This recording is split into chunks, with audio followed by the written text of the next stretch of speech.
जय हिंद दोस्तों, स्वागत है आपका आपके अपने चैनल आदर्श ज्ञान पर। कैसे हैं? आशा करते अच्छे होंगे, स्वस्थ होंगे और अपने एग्जाम की तैयारी में लगे हुए होंगे। आपके एग्जाम से संदर्भित आज रीजनिंग के पार्ट 70 करने वाले हैं और 70 पार्ट में टोटल टॉप और 10 प्रश्न अति महत्वपूर्ण जो बार बार आपके एग्जाम में पूछे जाते हैं, इसका प्रैक्टिस आप लोग जरूर कीजिएगा। इसको आज करवाने वाले हैं। अधिक से अधिक प्रैक्टिस ही आपको रीजनिंग में मार्क अधिक से अधिक लाने में सहायता प्रदान करेंगे। वीडियो शुरू से अंत तक जरूर देखिए। वीडियो अच्छा लगे तो लाइक और कमेंट कर दीजिए। चैनल पे नए आए हैं तो प्लीज सब्सक्राइब कर लीजिए चैनल को। साथ में अपने दोस्तों को अधिक से अधिक शेयर कर दीजिए। बेल आइकन को ऑल सेट पे जरूर डाल दीजिए। अब आते हैं क्वेश्चन नंबर 1 पर। निम्नलिखित विकल्पों में से संबंधित संख्या को चुनिए। अब यहाँ जो विकल्प दिया हुआ है उस विकल्प से हमें इस संख्या और इस संख्या के बीच संबंध स्थापित करते हुए हमें इस संख्या का संबंध प्रश्नवाचक चिन्ह के स्थान पे क्या आएगा उसे ज्ञात करना है। अब ये ज्ञात करने के लिए हम क्या करेंगे, कैसे ज्ञात करेंगे?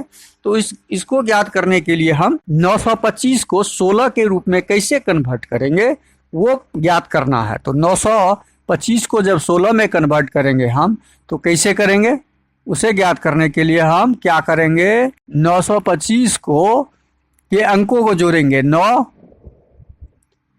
2 और 5। जब इसको जोड़ते हैं तो 9 2 11 5 16 हमारा ये संख्या प्राप्त हो जा रहा है। हमारा क्या हो जा रहा है, ये संख्या प्राप्त हो जा रहा है। उसी प्रकार 830 के अंकों को जब हम जोड़ेंगे तो वो हमारा आंसर हो जाएगा 8 जोड़ 3 जोड़ 0। जब इसको हम जोड़ेंगे तो 8 3 11 हमारा आंसर क्या आ रहा है, 11 आ रहा है, जो ऑप्शन डी में दिया हुआ है। कहाँ पे दिया हुआ है? ऑप्शन डी में दिया हुआ है। तो क्वेश्चन नंबर 1 का सही आंसर क्या हो जाएगा? Option D. अगला प्रश्न है क्वेश्चन नंबर 2। क्वेश्चन नंबर 2 है वेन आरेख निम्नलिखित ऑप्शन से हमें ढूंढना है। अब सप्ताह, महीना और वर्ष, तो वर्ष का जब वेन आरेख बनेगा तो वर्ष ये हो जाएगा। वर्ष के अंदर सप्ताह होता है, महीना होता है। वर्ष के अंदर क्या होता है, महीने का डायग्राम होता है और महीने के अंदर सप्ताह के डायग्राम होते हैं। तो जब हम इस प्रकार के डायग्राम बनाएंगे और ये डायग्राम जब हमारा ऑप्शन में होगा तो वह ऑप्शन हमारा क्या हो जाएगा, सही हो जाएगा। और जो ऑप्शन हमें कहीं पे ऑप्शन में नहीं दिख रहा है तो ऑप्शन डी हमारा, ऑप्शन डी सही हो जाएगा और ये ऑप्शन डी हो जाएगा।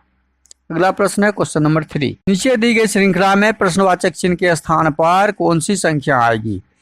30 में हम कितना जोड़ते हैं? 33 हो जा रहा है। 30 में 3 जोड़ेंगे, 30 में 3 जोड़ते हैं तो 33, 33 में 4 जोड़ते हैं तो 37, 37 में 5 जोड़ते हैं तो 42, 42 में 6 जोड़ते हैं तो 48, 48 में 7 जोड़ते हैं तो 55 और 55 में 8 जोड़ेंगे तो इस श्रृंखला का प्रश्नवाचक चिन्ह पे जो संख्या होगा वो आ जाएगा। तो 8 5 13 5 1 6 63, जो कहाँ पे दिया हुआ है, ऑप्शन बी में दिया हुआ है। तो क्वेश्चन नंबर 3 का सही आंसर क्या हो जाएगा? ऑप्शन बी हो जाएगा। अगला प्रश्न है क्वेश्चन नंबर 4। अगला प्रश्न है क्वेश्चन नंबर 4। किसी सांकेतिक भाषा में 541 को 100 लिखा जाता है। 541 को क्या लिखा जाता है? 100 लिखा जाता है। 541 को 100, 671 को क्या लिखा जाएगा? तो 541 को जब हम लिखते हैं 100 के रूप में तो 5 जोड़ 4 जोड़ 1 जोड़ने के बाद 10 और 10 का स्क्वायर जब हम निकालते हैं तो ये हमारा 100 कोड आ जाता है। तो उसी प्रकार 671 का जब हम ज्ञात करेंगे, 671 का कोड, तो 6 जोड़ेंगे, जोड़ 7 जोड़ 1 14 और 14 का जब स्क्वायर करेंगे तो हमारा 196 होगा। क्या होगा? 196 होगा, जो ऑप्शन नंबर सी में दिया हुआ है। तो क्वेश्चन नंबर 4 का सही आंसर क्या हो जाएगा? ऑप्शन सी हो जाएगा। अगला प्रश्न है क्वेश्चन नंबर 5। नीचे दिए गए विकल्प में से संबंधित अक्षर को चुनिए। अब देखिए, संबंधित अक्षर को जब चुनने का समय आए तो हमें शब्दों के बीच, अक्षरों के बीच संबंध को ढूंढना है। अक्षरों के बीच क्या करना है? संबंध को ढूंढना है। तो संबंध को R 18 नंबर और T 20 नंबर +2, इसमें भी +2, B 2 नंबर और D इसमें भी +2, मतलब +2 +2 +2 का यहाँ पे पैटर्न लगा हुआ है। अब इसके साथ हम पैटर्न लगाएंगे और प्रश्नवाचक चिन्ह के स्थान पे +2 करके हम लाएंगे। तो 1 में 2 जोड़ेंगे तो 3, और 3 नंबर पे C होता है। फिर इसमें भी 2 जोड़ेंगे, 3 आएगा तो C हो जाएगा। और 4 में 2 जोड़ेंगे तो क्या हो जाएगा? 6 हो जाएगा। तो 6 होता है F, मतलब CCF जिस ऑप्शन में होगा वो हमारा ऑप्शन सही हो जाएगा, जो ऑप्शन बी में दिया हुआ है। तो क्वेश्चन नंबर 5 का इसमें क्या पैटर्न लगा हुआ था? अक्षरों के बीच संबंध जो था, और पैटर्न +2 +2 +2 अक्षरों के बाद की अक्षर थे। अगला प्रश्न है क्वेश्चन नंबर 6। किसी कूट भाषा में एनिमल को 1 1 4 9 1 3 1 1 2 कूट लिखा है, तो कैट को क्या लिखेंगे? अब एनिमल को लिखा है 11 49 13 112, तो इसका कोड क्या हो जाएगा? ए का, अब देखिए एनिमल का जो लिखा है कोड, यहाँ पे ही हम ज्ञात कर लेते हैं। ए 1 नंबर पे होता है। ए कितने नंबर पे? 1 नंबर पे। एन कितने नंबर पे होता है? एन होता है 14 नंबर पे। आई कितने नंबर पे? 9 नंबर पे। एम कितने नंबर पे? 13 नंबर पे। एक फिर कितने? 1 नंबर पे। और एल 12 नंबर पे। देखिए ये 1 14 9 13 1 और 12, मतलब एनिमल का स्थानीय मान ही इसका, एनिमल में जो अक्षर है, अक्षरों का स्थानीय मान ही इसका कोड दिया हुआ है। तो इसी प्रकार हम कैट का जब ज्ञात करेंगे तो कैट कितने नंबर पे?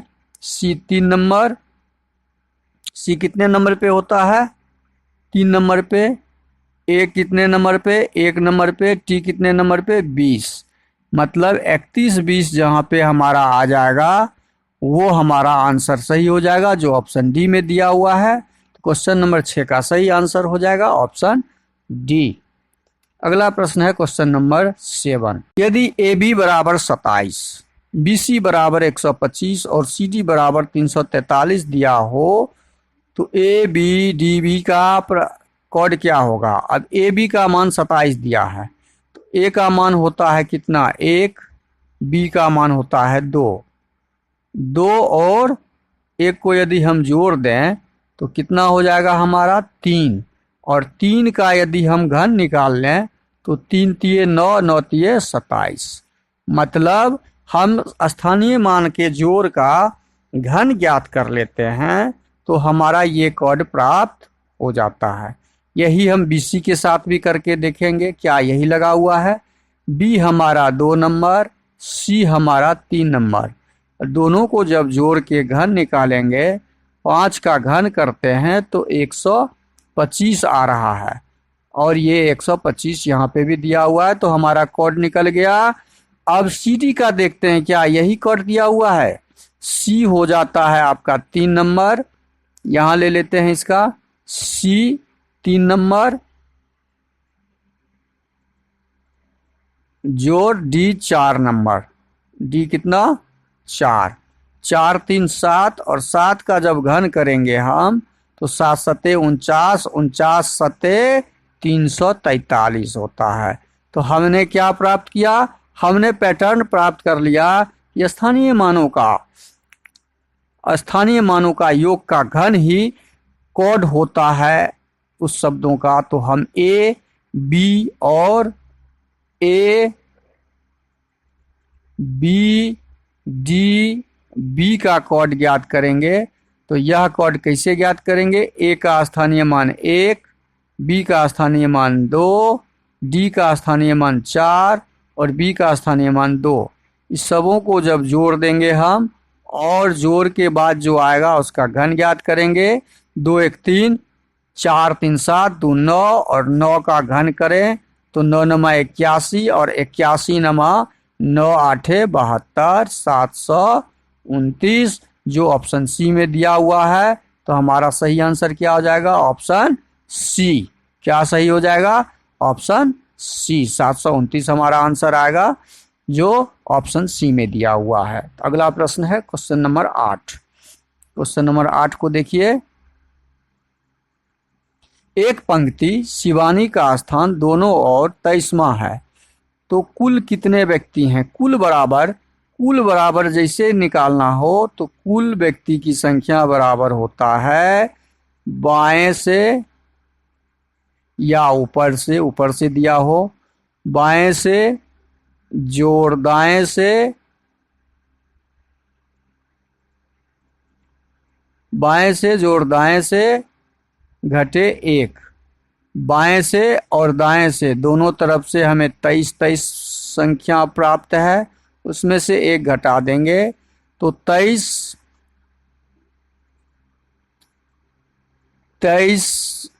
जोड़ 22 हमारा कितना हो जाएगा?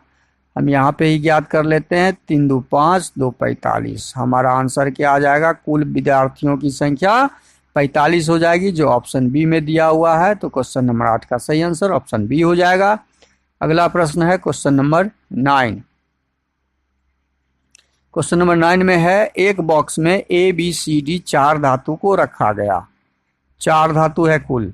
AB से भारी है, BC से भारी है और भारी ऊपर नीचे करके हम और बड़े छोटे को हम ऊपर नीचे करके रखेंगे।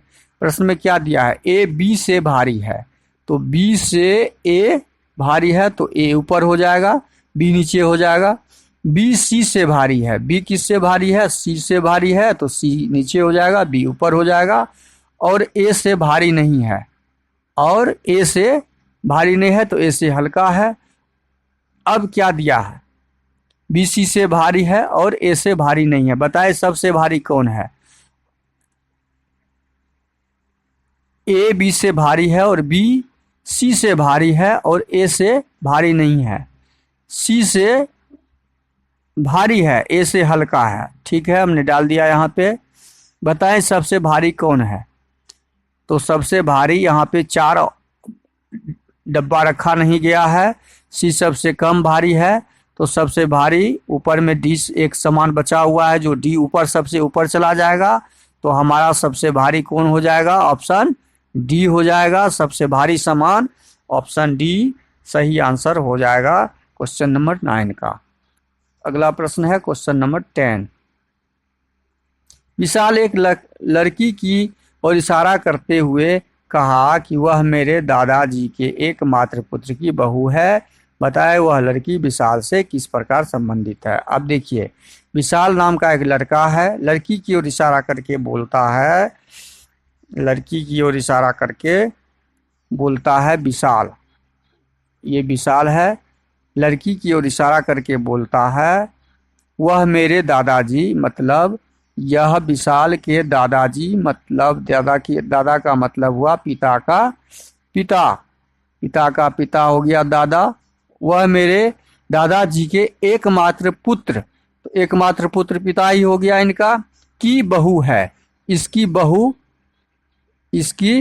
बहू है यह लड़की, जिसकी तरफ वह इशारा करके बोल रहा था, लड़की की तरफ जो इशारा करके बोल रहा था यही ये वो लड़की है, बहू है। और ये विशाल हो गया।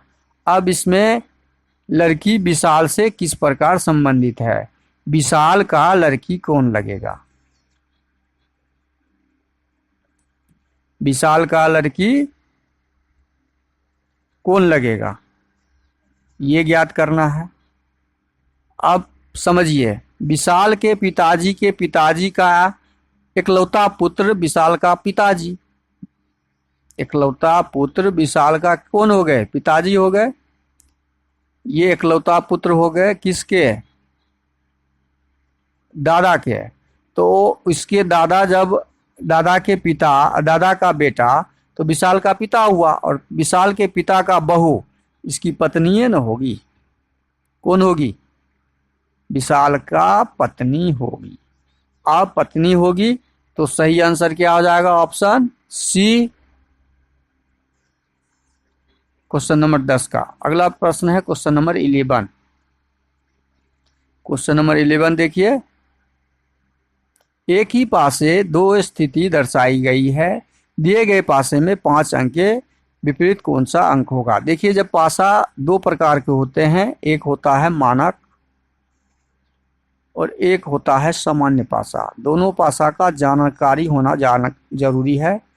मानक पासा, जिसमें जो हमारे घर में छक्के का प्रयोग करते हैं लूडो में, उसे मानक पासा बोलते हैं। और सामान्य पासा जो गेम में कहीं कहीं खेला जाता है, वो सामान्य पासा कहलाता है। पहचानेंगे किससे? जब आमने सामने के फलक, ये आमने सामने के फलक हैं, ये किसी दो फलक का जोड़ यदि 7 हो जाए तो वो सामान्य पासा होगा। अब देखिए, 6 एक को जोड़ेंगे तो क्या हो रहा है?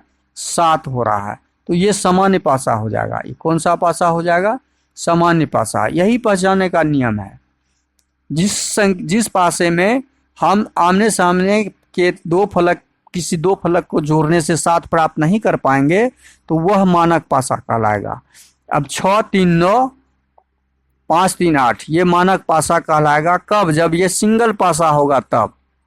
यह केवल ये पासा ना होके केवल ये पासा हो तो ये मानक पासा कहलाएगा। और इसमें हम पता कर सकते हैं कि 6 के पीछे 1 होगा, 5 के पीछे 2 होगा, 3 के पीछे 4 होगा, क्योंकि आप लूडो के छक्का में देखिएगा तो ये आपको दिखेगा।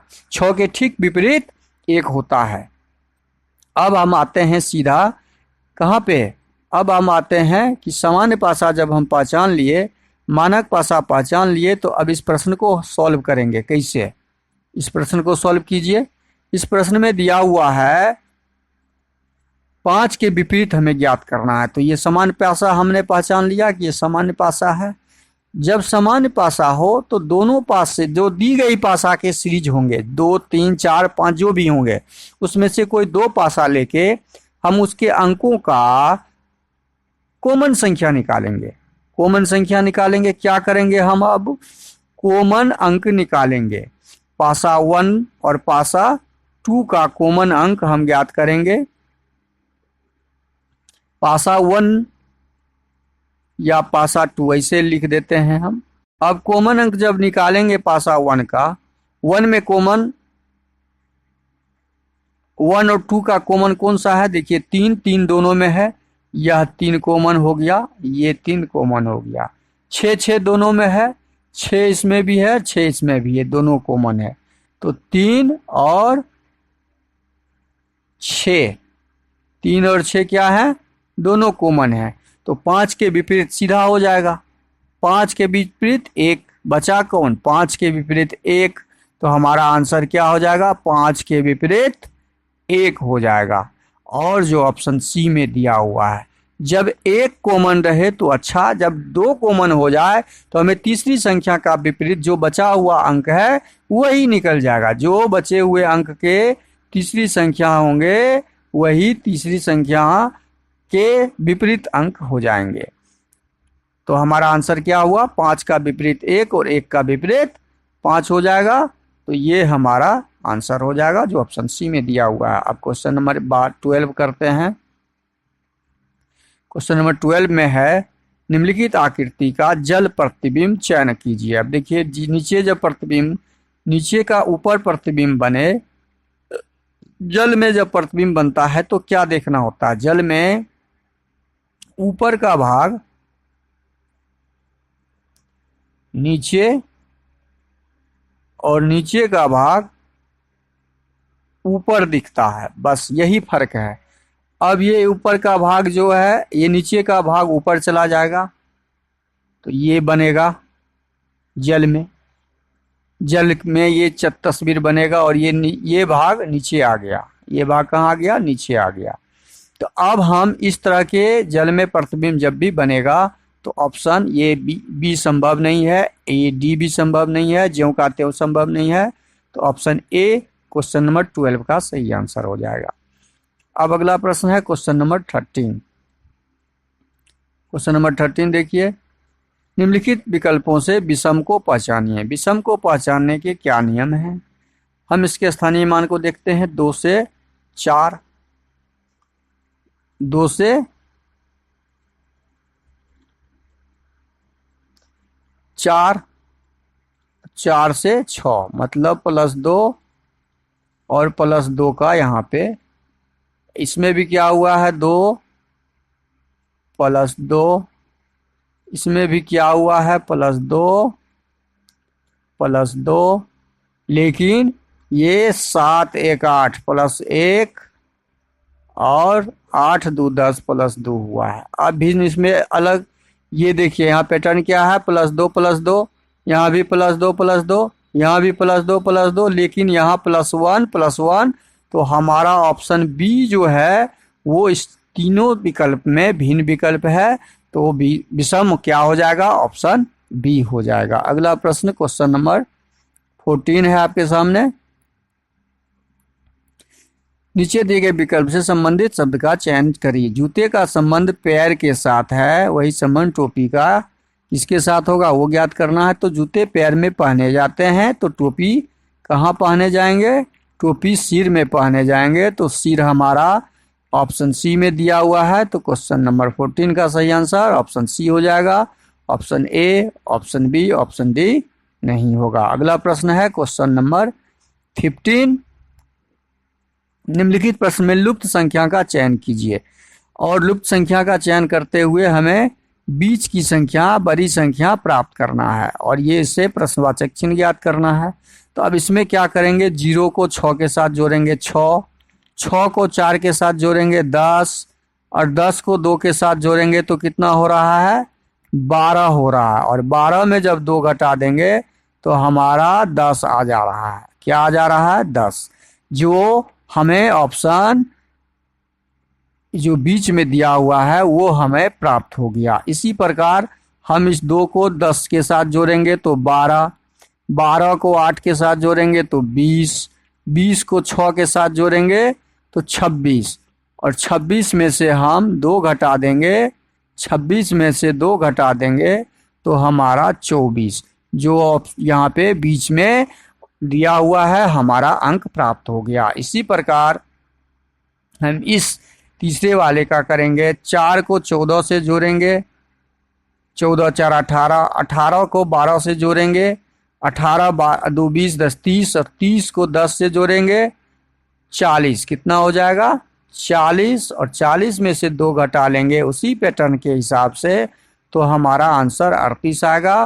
प्रश्नवाचक चिन्ह के स्थान पे हमारा क्या आएगा, 38, जो ऑप्शन सी में दिया हुआ है। तो ऑप्शन सी क्वेश्चन नंबर 15 का सही आंसर हो जाएगा, ऑप्शन सी। अगला प्रश्न क्वेश्चन नंबर 16 है। क्वेश्चन नंबर 16 है आपके सामने। नीचे दिए गए शब्द का उपयोग करके कौन सा शब्द नहीं बनाया जा सकता है, कौन सा शब्द नहीं बना सकते हैं हमें वो ज्ञात करना है। यहाँ पे बी दिया हुआ है, एल दिया हुआ है, ई दिया हुआ है, एन दिया हुआ है, डी दिया हुआ है, ये तो बन जाएगा। यहाँ बी दिया हुआ है, ए दिया हुआ है, नहीं, इस ब्लेंडिंग में ए शब्द कहीं नहीं है, इसका मतलब हमारा ऑप्शन बी इस शब्द दिए गए शब्द से नहीं बनेगा।